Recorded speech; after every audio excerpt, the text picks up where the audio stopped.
It's mid-October now and it's time to actually start overwintering plants. So in this video, I'll go through my overwintering schedule regime, how I will overwinter everything in my garden 2025-2026. Now I'm in the main part of my jungle part of the garden, the more tropical area where I grow more tender plants. And as I said, we're in mid-October now, and normally I leave out pretty much everything until I know the first frosts are literally the next day or so, as late as I can, so I can maximise the growth in the garden and also enjoyment and pleasure in the garden having all my plants out. This year we're doing things a little bit differently. So the most tender plants like the Coleus, the Silenstomum, the Plectranthus, those plants I normally take cuttings. By now will be in the greenhouse rooting, and I leave the mother plants outside so they can stay out right to the very last moment, get killed by frost, which doesn't matter because I've got the cuttings inside for next year's plants. This year I'm doing things a bit differently because I want to open up this area where I'm standing now. You have a large open space next year, so it means I need to actually dig and remove all the plants in this part of the garden, starting with the most tender plants. So I've actually dug up pretty much all the Plectranthus and the Iresine, and I've got a few more to do, which I'll do today, and they're in the greenhouse, and we'll look at them in a moment to show you what they look like. Now that leaves the next layer of hardiness of plants in terms of plants that die back to the ground once we've got frost but will come back in spring. So we've got things like the gingers, Hedychium here, we've got the dahlias, and we've also got the cannas as well. And normally, most of the time, I leave them in the ground, normally do a bit of mulch over them, and they come back the next year. But this year, like I said, we're digging everything up because we're changing this space. So I will be digging up the gingers, digging up the cannas, and digging up the dahlias as well.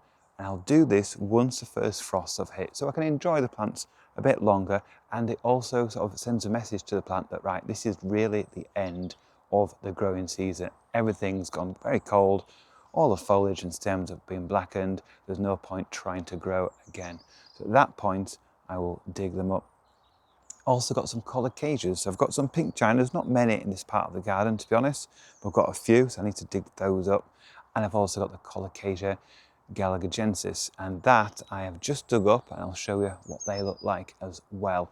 And this area, like I said, is quite a big area, but when you walk through it, you can't really tell how big it is because I've got all these giant plants surrounding you, enveloping the space. But like I said, next year we're opening up this space to make it easy to breathe and enjoy the plants that are still here. So the palm trees, the bamboos, and a few other plants as well. But that is to come next year. At the moment, we're talking about overwintering. So we've got a few other plants as well in this area, and I'll show you more of them right now. Here you can see my Canna Alistanii. I've cut back the top of these plants already, just to get rid of some of the foliage, so I can get that in the recycling bins before they stop getting collected for winter.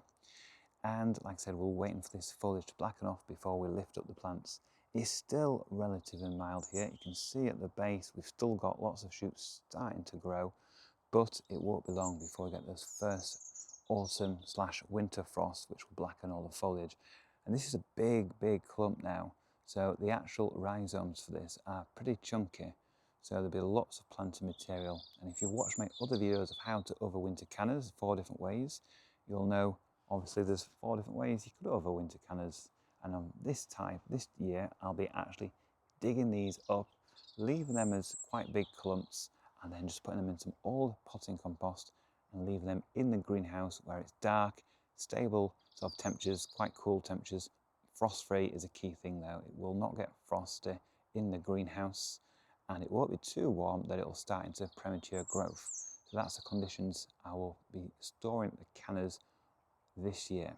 Here's my biggest clump of ginger in the ground. It's been there for many years now. This is Hedychium forrestii. I've cut off the top of these plants so it's more manageable again, but it's still, you know, about 1.6, 1.7 meters tall, even with it cut down a bit, because it's a very big growing ginger.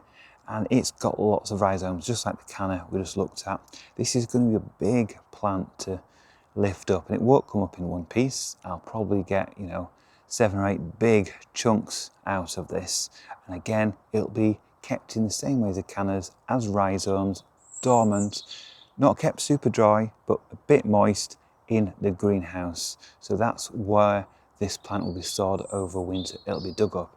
It is a hardy plant, remember, so if you have this particular type of Hedychium, you can leave it out. Like I have had this for over 10-12 years now. It's been in the ground for the last 10 years and it's been completely hardy here. Even when I've not mulched it, it's come back really well. But ideally you would want to mulch it, especially if you live in a colder area than I do. So that's Hedychium forrestii. I've got other Hedychiums I've got in pots, and they'll be literally just snipped off all the foliage at ground level and the pots brought into the greenhouse. So a very easy way to look after those. They're the more tender types. But with the forrestii, you can grow it in the ground very easily. So this is one of the Plectranthus that I've not taken into the greenhouse yet. And that is because it's very large, it's very sprawling, and I think it's probably best off if I take cuttings of this plant, because once you dig it up, the plants always look bigger when they're out of the ground in pots than when they're in the ground. And I know this is what, a good 60-70 centimetres tall and across, at least that, maybe a metre across. So I don't want that big unwieldy plant in the greenhouse taking up so much space. So what I'll do is take cuttings, and ideally you take cuttings from stems without flowers on, which is quite difficult at the moment because, as you can see, it's in full bloom. And this is Plectranthus, although it's actually been renamed as a Coleus now. So Plectranthus still exists as a genus, but many of them have been reclassified back as a Coleus. So this is actually Coleus, and it's a variegated type, quite subtle variegation on the leaves with these lavender flowers. I don't really grow it for the flowers, I grow it for the foliage and the form and the feel of it, really nice softer touch. But like I said, we'll look for some of these stems without any flowers, and then we'll take cuttings really easy. You literally just get some secateurs or scissors, cut under a leaf node, and then put it into a glass of water or into a pot of free draining soil and perlite, and it will root very quickly, provided it's in a warm area, so at least 15-20 degrees in a propagator or a windowsill, and it will root really quickly.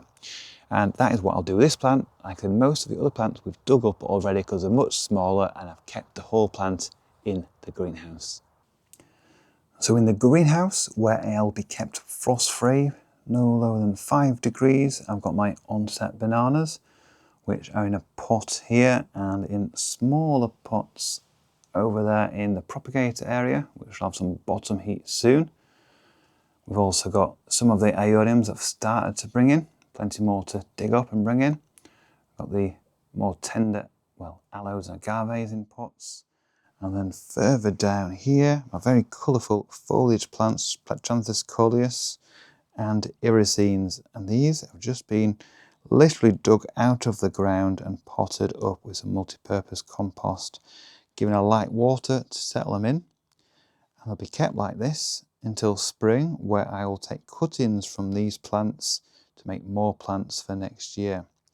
So there's a bit of a risk digging them all up like this, because it means that I'll be bringing some more, potentially more aphids and pests into the greenhouse rather than just taking cuttings like I normally do. But actually this will allow me to have more plants next year, because I'll be able to take lots of cuttings from the mother plants, and it's meant I can start clearing the garden for the next stage outside. And I think they're looking good. They've had 5-6 days here now. They're not wilted away, so they've transferred well to the pots. And providing I keep it frost-free, ideally, well, more than 5 degrees for these. These really want, well, for the, if you had Coleus, they want to be over 10 degrees really, but the Iresine and Plectranthus can cope with lower temperatures down to 5 or so degrees. So these will be kept as warm as necessary without spending too much money. So that's what's in the greenhouse so far this winter. Gunnera, the mighty Gunnera, the plant that's pretty much banned for sale now because of its apparent invasive qualities in terms of Gunnera tinctoria and cryptica, which this one is. is one of my favourite plants. It grows huge very quickly in spring. Giant leaves on stems that are over 2 metres tall. Huge leaves again, metre, metre and a half, easily across, can be 2 metres plus as well. Huge plant. And it's pretty much hardy for us. All we do, and all I'll do this year is, once again, we wait for those first frosts, we'll bend these giant leaves over, down, over the crown, and that's all you need to do. It doesn't need straw or mulch or digging up or dividing or taking cuttings, anything like that. It's just hard enough in the ground. It's pretty much herbaceous. We just use the old leaves just to give it a little bit of protection over the growing point. That's all I'll do in a few weeks' time when we get those first frosts. Down here, I've got some colourful bedding begonias, and they're still in bloom now. Beautiful peaches and reds, and these are bought as, like I said, annual bedding, although they can come back year after year as well if you've got really good drainage and you have a mild winter. In fact, these here have got through the last few winters in this spot, which is actually, I think, is quite damp, but they've got through without any protection whatsoever. So they can come back, but they're not guaranteed to come back. If I want to guarantee these plants come back, I wait for the foliage to be blackened, as we always do with lots of these sort of plants, and then we dig up what's underground. It's not a root system as such or a rhizome. It is called a corm. It is like a disc, a fattened disc, a bit like a bulb, which is sort of indented in the centre, and we dig that up and we keep that somewhere moist and frost-free over winter. And because this year, like I keep saying, we're clearing this area, I'll be digging these up and I'll be storing that way. Normally I would take the chance and leave them in the ground, but this area is going to be cleared, so they're going to be dug up this winter. We've also got some Tradescantia down here. This is Maiden's Blush, and this comes back most years. It's pretty hardy, especially if you mulch it as well. It's like a sprawling, nice tropical foliage plant. I call it tropical because it looks very tropical, and it's often bought as a houseplant, but I found it comes back provided it's established in its first year in the ground. I've got it in a few places. Very, very easy from cuttings, which you could do now, or you can dig it up, keep it as a houseplant over winter, or just dig it up now and move it somewhere else in the garden, cover it with some mulch, and it should come back as well. And that's probably what I'll be doing with this plant. Behind us in pots here, we've got some Brugmansias, and because they're in pots, they're very easy to move. So I'll take these into the greenhouse. I will take off all the foliage. So because I don't need that foliage in the dormant state, I'll take it all off. Probably wait till it gets a bit colder yet, because it's still flowering here. And because you take off all the foliage, it reduces all the pests that you're bringing into the greenhouse, and we're keeping it in the dormant stage. So we'll keep it in the pots, but we won't water them at all over winter. We'll keep them cool so they don't start growing, and then come spring, when it warms up, we'll start the watering, we'll see the buds starting to form, and then we can get the plant back into life. It's a very easy plant to overwinter, provided you have somewhere frost-free, so about 5 degrees. Now these are my hardy colocasias that I've dug up. They're not pink chinas, they are Golgensis, and these have just been potted up in peat-free compost, and they'll go into the greenhouse when it gets a bit colder. I'm leaving out as long as possible while they've got some foliage on them, but this foliage will be pretty much cut off and it'll be pretty much dried out in these pots over winter, and then in spring with a bit of water they'll come back into growth.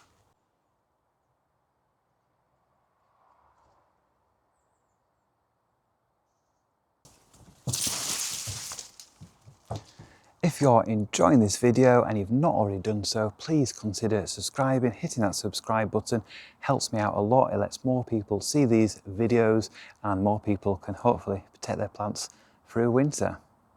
Tree ferns, Dicksonia antarctica, one of my favourite plants in the garden for that prehistoric feel. And this plant pretty much overwinters itself. By that I mean it is fine down to about -5 anyway. And the way we try to insulate this plant is by putting straw in the centre, perhaps wrapping up if you're in a very, very cold area of the country. But nature helps as well, because the old leaves hang down and protect the trunk, provided you don't take them off. And leaves from other plants go into the crowns like this, like we have all these Tetrapanax leaves. And that will protect the growing point where the new leaves will unfurl next spring. So it's starting to protect itself already. So I won't be too concerned about this unless we get temperatures sort of below -3 for a long time, or if it's due to be lower than -5 on a certain night, then I won't be too worried. It survived very cold temperatures with some protection, and without protection they've come back from -5, -6 without an issue whatsoever. So my first port of call is getting some straw, putting that in the crown, leaving it there until spring, maybe replacing if it gets super wet and rotten, but you want some moisture in there anyway, so it doesn't matter if it's a bit wet, but you don't want it sort of decaying and warming up. And if it gets really cold, well, then we might think about wrapping the whole thing, but hopefully it won't get too cold this year. But we'll just monitor the weather and take action if needed. Now, not all begonias are on the tender side. Some are hardy in the UK, including this one. This is Begonia torsa, and this stays out all year. It will blacken and die off, the foliage will at least, when it gets frosty, but it comes back year after year. So all I do is let the frost take off the black and the foliage, I'll tidy it up a little bit, and then I will probably mulch it with some old compost or some leaves from the bamboo next to it, something dry ideally, and then it comes back next spring. I don't need to do anything else. It also spreads. You can see down here we have some little plants, some bulbils that formed last year, and we've got spread of plants into the path there. So that's a way it can spread as well. Very easy from leaf cuttings.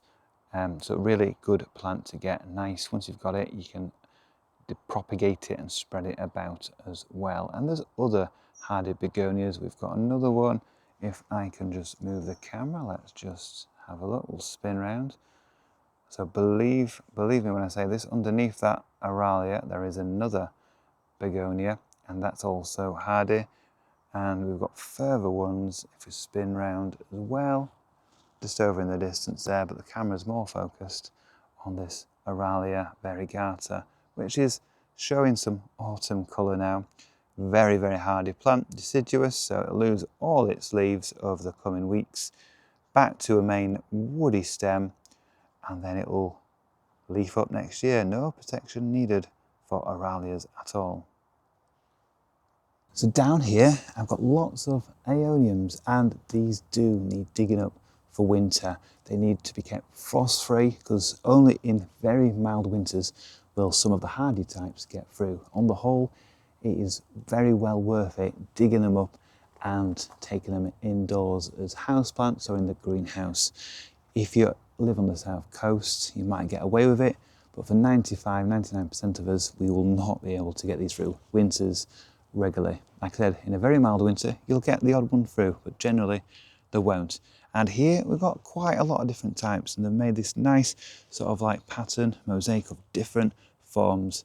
And these are all seedlings pretty much, apart from a couple of these taller ones, but these ground hugging ones were seedlings that I grew from seed last year.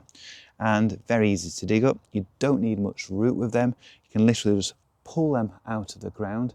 You can store them in trays, or you can pot them up individually if you want to bring them to the house.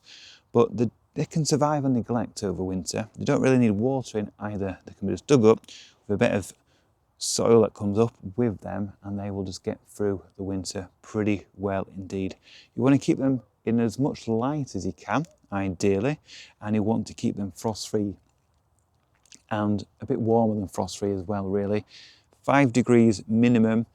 Try to get 8 degrees, 10 degrees if you can, otherwise you can get spotting and some of them can get quite ill. So try to give them sort of 8 degrees, 10 degrees minimum, and they'll get through winter, no issue. They can survive down to 2 to 3 degrees for extended periods of time, but you'll probably lose more than that will come through. So ideally, like I said, give it 5, 8, 10 degrees if you can. Like I said, stunning plants in terms of their beautiful form and texture, come in so many different colours as well, and can be grown from seed in many cases. So I'll be pulling these up now, putting them into the greenhouse to make sure that we have some nice plants for next year. So the second half of the garden, I've tried to make it very more manageable without having to intervene too much, so not having to water, not having to protect things too much. So it's nice and easy, low maintenance garden in a way. And I've made an arid area. So I've got desert plants, I've got plants that don't mind the drier conditions. So I've got the wonderful yuccas, like I've got this beautiful linifolia in front of me. We've got other yuccas in the area. We've got some palm trees. We've got cacti. We've got agaves. We've got all sorts of plants that have got succulent leaves and can keep that moisture in and not need too much moisture to survive. And that means I don't have to water these plants really in summer at all or in winter. So I don't need to water these plants 24/7, 365 days of the year. They just get on with it, which is great. But some of these plants don't like too much moisture in winter. Some of the yuccas and the palms are fine with the moisture in winter. Others, like the cacti and the agaves down here, really don't want lots of moisture, and especially frozen rain, snow and sleet, especially in the centres of the rosette forming plants. So I will put a polycarbonate sheet over the agaves. So we've got montanas and americana. That is the only protection they need, and that needs to be, well, as soon as you can really, any time between mid-October before the snow comes in your area. So I've left it as late as January before, but that's not the best thing to do because you're still going to get rain through all the winter months before January. So try to do it sort of October, November time so you can get the ground to dry out a little bit before it gets really, really cold. So that's over the agaves and the cacti. And the cacti here are very small really, so a little cloche over the top, upturned bucket even, as long as you've got some air by placing sort of like a brick under one side to let that air in, will be fine. They don't need too much light. If any over winter, you can actually dig up cacti and store them in your loft if you really want to do that. But mine are permanent features of the garden, so to keep them in the ground all year round. So a little cloche over them will be fine. Like I said, the yuccas like this one need no protection, provided we don't get it super cold. It really would be the moisture and cold at normal levels that will kill these plants. It'll be if we get continuous rain for months in a waterlogged soil would kill off this yucca in winter, or if it gets really cold. So we're talking -15 or lower, then it will really, really kill off most yuccas and agaves with only a few survivors. Here though, if I get down to -10, that'll be one of the worst winters ever. My winters normally get the odd night of -6, -7. Most of the time it's above freezing, and we don't get too many hard, harsh, cold nights. So the yuccas are fine, I don't protect them. I don't protect the palm trees either. Got the big jabea, which you can't see, just behind the camera. That is too big to protect anyway. The Brea Marta behind me, if we look at this one, this, when it's smaller, I did protect it with a rain shelter over the top. Now it's big like this, I can't really protect it easily, it's just too big. And this isn't a super hardy palm, so -5 can damage the leaves definitely. Lower than that, you can get spear pull where the centre rots out in spring. So what I do, if it's going to snow, so literally I look at the forecast and it's going to snow for the next 2 or 3 nights, I'll get some fleece, wrap it round the centre of the growing point. Once the snow period is finished, even if it's still frosty and cold and, you know, chilly, I will get that fleece off, because you don't want to have that high humidity around the growing point for too long. You want to minimise the time that you've got that closeness around the plant. So I take the fleece off straight away. Even if it's cold, I'll take it off. And then if it's going to snow another period of time later on, I'll put that fleece around. So that does take a bit of commitment to do so. But now it's got to this size, it probably doesn't need anything. On a normal winter, it'll sail through pretty much all winters. The Butias, we've got one in the background here. That, again, is too big to protect. If it was smaller, again, I would wrap it with fleece on the coldest nights and tie up those leaves. The Chimerops are hardy down to -10 at least, and again, no protection needed. If it gets too cold, then it might lose a head or spear pull, but it should come back from other stems, side shoots as well. But it's very rare. I've never lost a big established Chimerops. I've lost a very small one in a pot, but never one in the ground. So that's palm trees, obviously Trachycarpus we've got all around the garden, don't need any protection whatsoever. The worst that will happen to them is a spear pull in severe cold weather, or if you're growing it in too waterlogged soil, then it might, it might die because that condition is not right for the plant. But in decent soil, they'll sail through 99.9% of UK winters. Now right up there is my tallest Tetrapanax, what's at least 3.5, 4 meters tall. You can see we've got palm trees underneath, we've got the eucalyptus above. So it is a very tall plant now, and that will have no protection. It never dies, it never loses any of its height either, this particular one. It's a very hardy particular plant. So it will lose its leaves, obviously, it's deciduous, but then comes back year after year. The smallest plants as well as suckers, they always come back without any issue whatsoever. But if you've got a newly planted Tetrapanax this year, it's probably best protecting it a bit with some sort of straw around it. But it's a hardy plant once established. Once it's got its roots in the ground growing well, then it'll come back year after year. A lot of people have found that they have lost growth points and then it's grown from the stem further down or from the ground. So that will happen as if it's very cold in your area. But for most of us, we won't even have the growth points lost. They will just keep growing bigger and bigger every year, suckering and spreading about the garden. If you do lose a growth point, it's not the end of the world. Like I said, it will grow from further down the stem or from the ground in spring, so not to worry. Obviously, if you've planted it in the last few months and you get a very cold winter, you can lose a plant, but generally these are very tough plants indeed. And this is a close-up of the trunk of the Tetrapanax. You can see my hand can't get all the way around that. It's a big, hefty trunk on that, and it's a very, very tall plant indeed, going right up there and coming down to the ground, suckering everywhere as well. So a nice, tough, hardy, exotic plant. Now I've done overwintering videos over the last 15 years now on pretty much all the exotic plants you can grow in the UK and similar climates. So if you're interested in a particular plant that I didn't see enough detail of in this video, then check out my playlist of winter overwintering videos. You can see specific videos for all the plants mentioned in this video and much, much more. I go into far more detail and give different options depending on what your growing area is like and also what storage areas you may have. So check out that winter playlist. Musa is a plant that most people grow in an exotic garden, and it's a plant I've grown for the last 15 years here and my previous garden. But this year we don't have any Musa because I was trying to reinvigorate my plants, so I've got rid of those and I'll be growing Musa in future years once we've changed part of the garden. But I do have onset bananas, and onset ventricosum, morellii, very, very popular tender plants, and they are tender. Few people have got them through winter in the ground in very sheltered locations, but they generally don't come back as well. So for 99% of us, we lift them. We can dry store them, which is a technique I have shown in many, many videos. I've got a link in the description below as well.